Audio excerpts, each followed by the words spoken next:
going ahead and... No, this Yeah.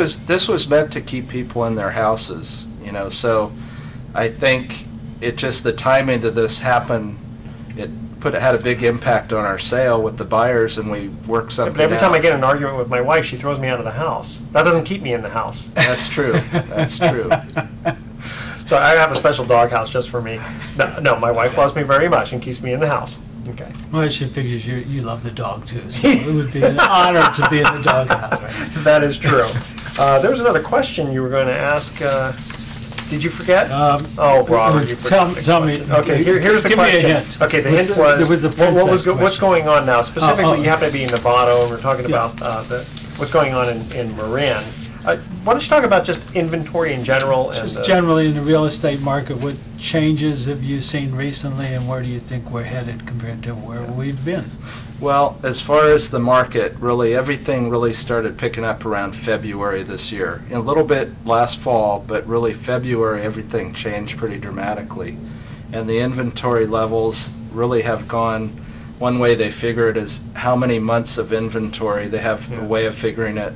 And now in a lot of communities, we're down to anywhere 2 to 3 months, where it was anywhere from 5 months to a year and a half at one point, I But the believe. prices haven't spiked up yet, though. They haven't spiked up, but by virtue of the buyers getting off the fence and buying properties, the prices are actually higher. I've had the reason for getting purchase loans, people coming to me that are buying places.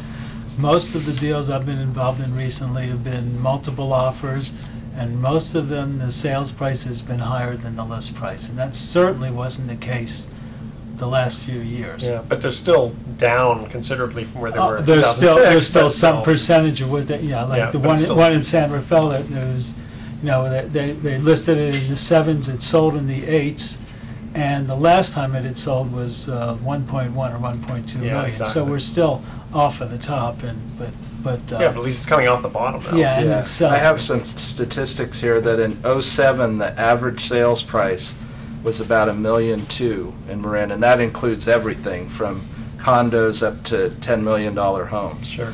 And is that the average? That was the average. Mean, No. median, median, mode, or mean? Whatever. Okay. Whatever it was, Median. it was the average. I forgot all my Okay, statistics. in 2011, it was 848, and now this year it's 869. So it is increasing again. About 3%. Yeah. See, that's kind of a normal type thing, 3 to 5%. Right. That's more normal than the crazy years. Yeah. But there's still, didn't we hear last week, Mark had some, like 20% of the people that own houses nationwide are upside down, underwater? And then a lot of people who are buying houses are buying them for all cash. They are, That's- and because of the return on their money. It's a good investment, not in the higher price ranges necessarily, but just specifically in Novato, Petaluma, probably some of San Rafael. If you can buy something between $400,000 and $500,000, that you can get a good return on your money if you pay cash. By renting it out. Yes. Yeah, but I guess what you're getting at, though, is if you put a mortgage on it, you're going to be paying 3, 4, or 5%, and that's what you have to counterbalance. That counterbalances, but even with mortgages, that it's a lot closer to cashing rather than having a large negative on properties where at the peak of the market it wasn't even coming close. So now you can make an investment. The other way to do it is if you could get enough of a return, you want to leverage it and buy a few houses. But again, you're looking at, it's to me, I like being debt free. Yeah. Most of the I'm not there investors, yet, but there's I like it.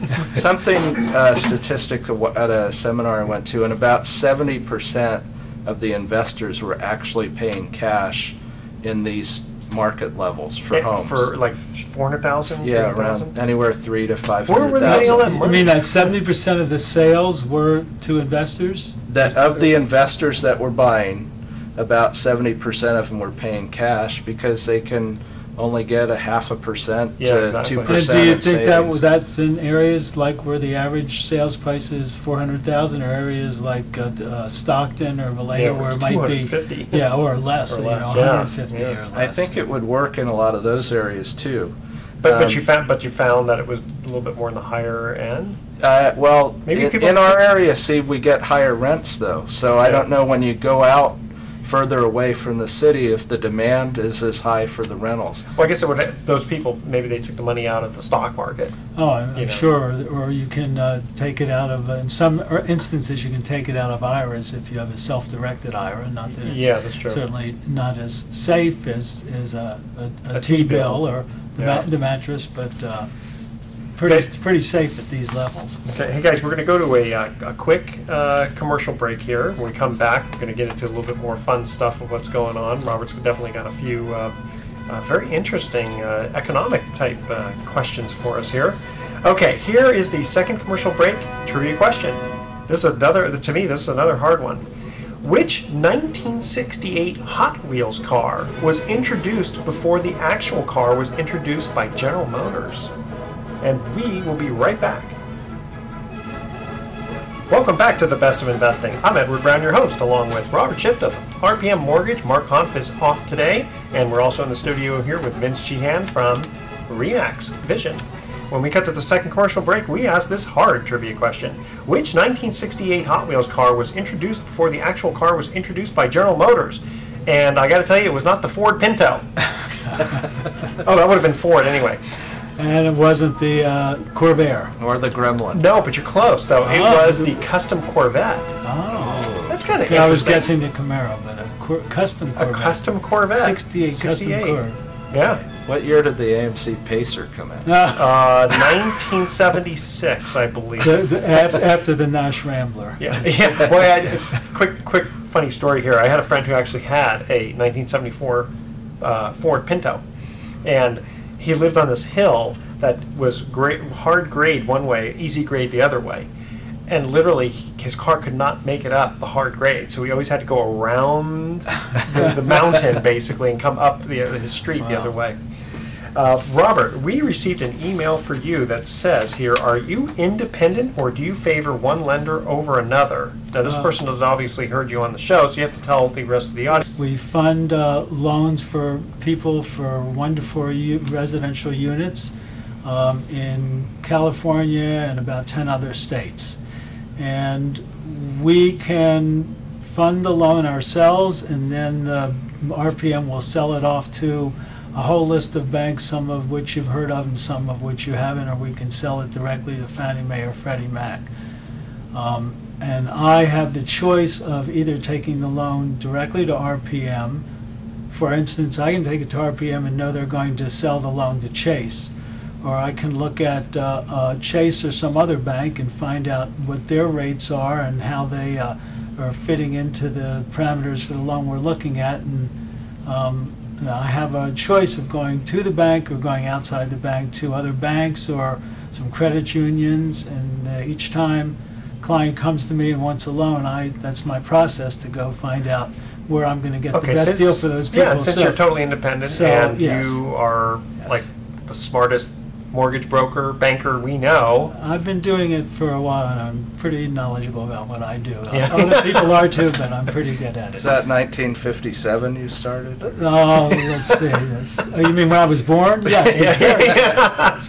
So basically then people just, in effect, it's sort of like a one-stop shop. Really, they can just call you because then you can pretty much go out and shop to figure out which. Absolutely, and I've been doing this for 20 years or so, and the way you have a stable, real business is to get referrals, and the way you get referrals is to have happy clients. The way you have happy clients is to find the best possible loan for them. The rib bone's connected to them. And I guess just to give, as a realtor, you have a choice to send somebody to a bank, just one lender, or to somebody like Robert that has a lot more flexibility. It can work either way, but with Robert, he can put the people in a program that works for them. Doesn't matter which lender he uses. Yeah, I was going to say, because even maybe Chase might have the best rate, but rather than go to Chase, nothing personal against Chase, but rather than going Chase directly, go to you, and you might find that Chase does have the best rate for that particular individual. That's right. There was one bank that always had the best rates, and we found out their nickname was Great Rate No Loan. Because they would never close a loan. Yes, it wasn't. How'd they stay in business? Well, they didn't. Oh, there you go. Okay, that makes sense. You know, one quick thing here I saw in the paper about, changing subject for a minute here, about foreclosures down sharply. Now, I was thinking that the reason may be because people who were going to get foreclosed had already been foreclosed on. And so there weren't too many more people left to foreclose on. And I think also that the banks, Because I'm sure there's a lot of people out there who are very curious about that specific, obviously you're not going to give personal information out of any of your clients, but about that B of A letter that talked about getting rid of the second mortgage. is that Marin's Finest, does that have an apostrophe in it? And no apostrophe on the web address. Okay, guys, we're going to cut to our third commercial break here. Here's the trivia question. Again, this one, I don't know how hard it is. The Oakland A's had 3 Rookies of the Year in a row, 1986, 87, and 88. Name all 3. And hopefully you can name them in order, but that's okay. You don't have to. See, I think most people know the first 2 and they'll forget about the last one. We will be right back because Robert, when we get back, Robert's got some really interesting economic information that's going to be affecting the entire country. You're not going to want to miss it. And we'll be right back. Welcome back to the Best of Investing. I'm Edward Brown, your host, along with Robert Schiff of RPM Mortgage. Again, Mark Humph will be back with us next week. We're also in the studio here with Vince Sheehan, who owns Remax Vision. When we cut to the third commercial break, we asked this trivia question. The Oakland A's had 3 Rookies of the Year in a row, 1986, 87, and 88. Vince, you thought you knew the answer. Brad Pitt in Brad Moneyball. Pitt in Moneyball. No, that is not correct. I don't know. And it wasn't Babe Ruth. It wasn't Babe Ruth. No. It wasn't Raleigh Fingers. No, it wasn't. Come on, 1980s. Yeah. Ready? Jose Canseco.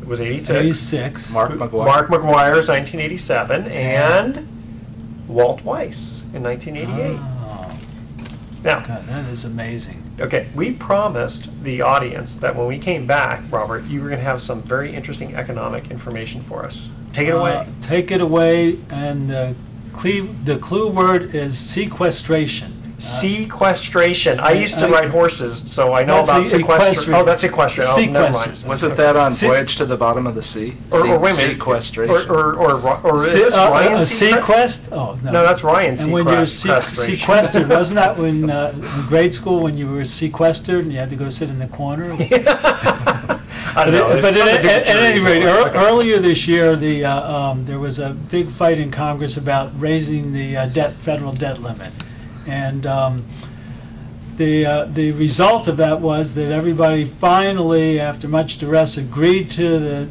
raise the debt limit with the provision that there would be a special committee that would get together and figure out what to do to make sure that we didn't have to raise the federal debt limit again, as we've been doing for the last decade or 2 decades, and come up with some plan to reduce the debt.